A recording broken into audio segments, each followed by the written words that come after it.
2 yerini aldı. 9 sayı hazır. Beyaz bayrak kaldırıldı.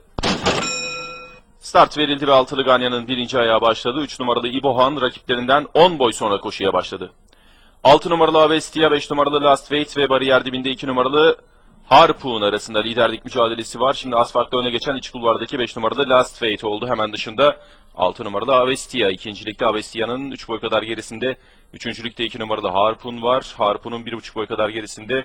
Dördüncülükte 10 numaralı Shining kızı. Daha sonra 1 numaralı Cahide kızı izliyorum. Bu şekilde son 800'de geçildi. 6 numaralı Avestia tekrar öne geçti. Parkı yarım boya kadar çıkardı. İkinciliğe bu kez dıştan 2 numaralı Harpoon sokuldu. Üçüncülükte 1 numaralı Esat'ım var. Esat'ımın dışında 10 numaralı Shining kızı. Daha sonra 5 numaralı Last Wait.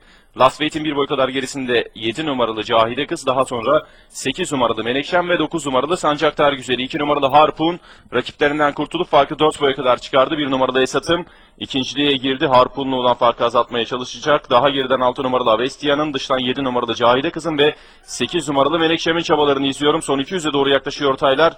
2 numaralı Harpoon 3 boy farklı önde lider. İkinciliğe giren 8 numaralı Menekşem farkı azaltmaya başladı. Son 200 geçildi. 2 numaralı Harpoon bariyer dibine yakın 3 boy farklı önde. Orta kulvardan gelen 8 numaralı Menekşem farkı azaltmaya devam ediyor. Son 102 numaralı Harpoon yakalanmak üzere. Şimdi de yakalandı 8 numaralı Menekşem.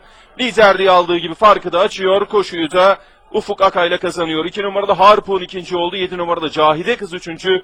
1 numaralı Esat'ım da dördüncü oldu. Koşuyu 8 numaralı Menekşem Ufuk Akay'la kazandı.